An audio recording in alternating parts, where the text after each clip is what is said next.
saka zvandaita manje ka ndangozonzwa kuti hanzi apa ndo pematurist kwena handiti ndiritoriwo muturist, saka ndabva ndangozoti rega ndijoinewo chikwata like ndabva ndaona vanogona kutaura chirungu, saka vabva vanditi ndijoine kagroup kamwe kari kuuya, saka ndamirira kuti timboita maturist tichitenderera mazoewa. The first Zimbabwean, the first black man to be a tourist in Hong Kong. Handiti vanombouya kwedu tichivanyengerera tichivabata zvakanaka kuti maturist chichi kunokuwo ndina mutourist. Mirai muone mutourist wenyu angu. Kana Babylon iro mariona Babylon riri kutochengetedza inini kunyanya kodzero dzangu ndo dzakakosha kupfuura dzevamwe vese vamuri kuona ini mutourist. Apa ndakumbopinda mutempo, pane tempo iyi iri apa iyo iri apa iyi. Tempo iyi yandakupinda ndo munonamatwa Mwari kana kuti zvimwari, handiti zvimwari zvetimu rekunoko. Timu iro ratouya kuzonamata nekuzodidi tempo iyo yamuri kutoona iyo pakaipa kani vanhu, but timu zvinonetsa nzoti rine bhegi timu irori apa unaizwa rinonamata, hande ndonokuradzai zvavanonamata mukati.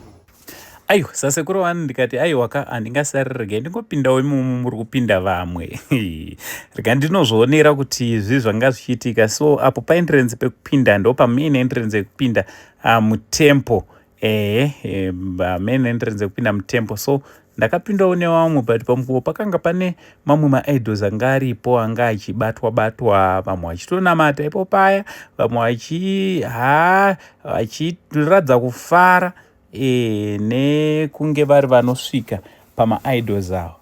Aitoratidza kuti kutobata maidols avo it means a lot. Inini kutaura chokwadi ndakatadza kuziva kuti idol iri rinonzani iri rinonzani because akawandisa. Hande mukati munozvionera kuti zvakamira sei. Apa panongova paentrance ka mukati umo muchanoonerera. So ndakapinda mukati, mukufamba kwangu kwese kwandakaita mukati handina kumboona munhu mutema ini, handina. But pane chinhu chandakadmire kune timu reku-Hong Kong, even kuChina futi ndakazviona kwana Guangzhou. Muri kuona kuti maasians vanosapota domestic tourism, kureva kuti zvoni vazhinji vari kutouyawo patempo apa vainge varitori vemuHong Kong. Ndazoita blogger chaiyo international blogger. Yes, so these are the codes. Pari kutonamatwa ipo paya, pari kutonamatwa ipo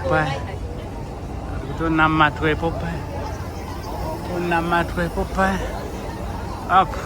Mai vafara vakatobva kure kuti vauya kuzonamata chimufesi ichochi icho.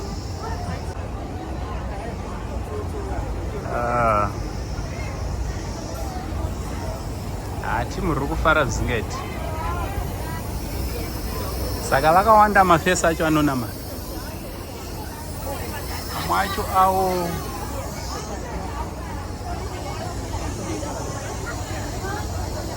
awo mafesi akasiyana siyana anonamatwa iwawo. Sandowo chitenderowo chavo kunoko zvekutoti Christianity hazvizikanwe kana. Tobvunza vanhu kutoti chii chinonzi Christianity, ndo mune muchitotaura mega. Kana kutoti Islamic, kuna zvese izvozvi ndo zvavo. Papa ndo patempo hombe panonamatirwa ipo panapa.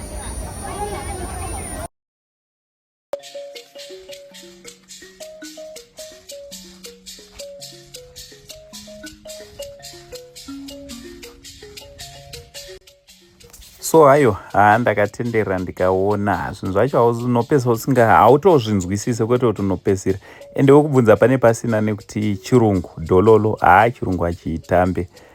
Vanenge vachitongokutarisawo sesu vanhu vatema vanenge vamwe vanenge vachitoshamisikawo vachitokuonawo Pane vamwe vaitondibata bvudzi chaichairo rangu, handimoziva kuti angova nerasta, vaibata from behind vachida kuona kuti bvudzi rakaita sei, vachida kutomboona kuti kuti bvudzi rakaita sei, zvichidaro chidaro. Pane chinhu chandakaona, munoziva here kuti kushanyira nyika dziri kunze kwakachipa kudarika kushanyira nzvimbo dzedu dzemuzimbabwe.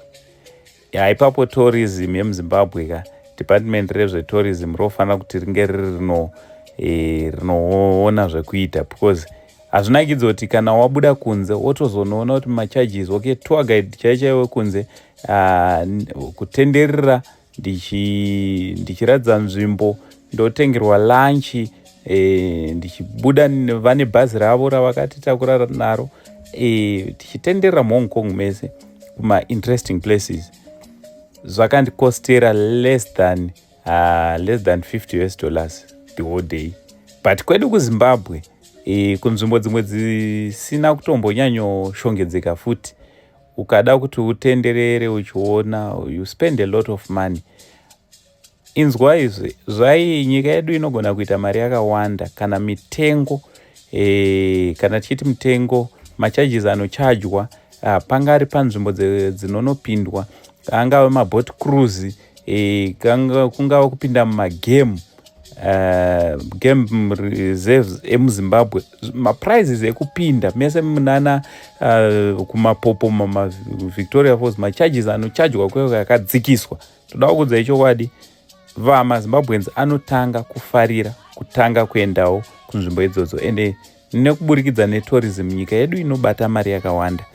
Asi hameno kuti zvinoitika, hameno chii chinombonetsa chacho chaizvo kungodzikisa mitengo, then vanhu vototanga kukwanisawo kutravela vari munyika mavo, domestic tourism yobva yapromotwawo, zvobva zvaita zvakanaka.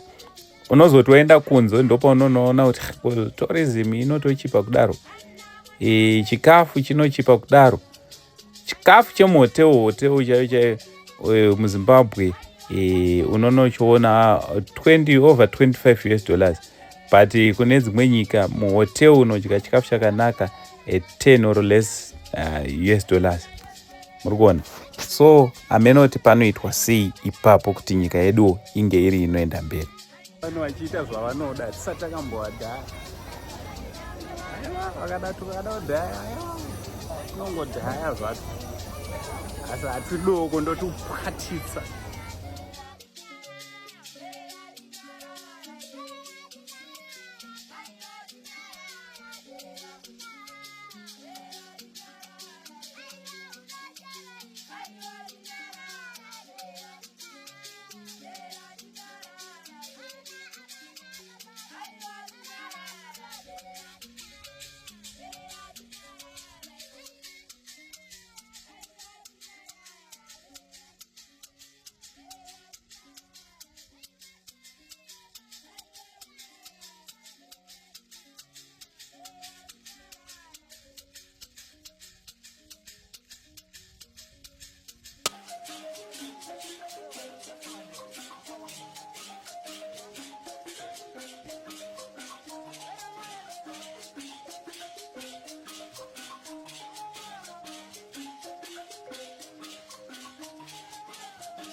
Saka ndambotenderera ndamboona nditi, so apa ndakubuda ndoda kumboenda kumwe chingotenderera nchida, saka apa ndakunosangana natour guide wangu, tobva tatenderera chingoona kuti wagwan, what's happening here.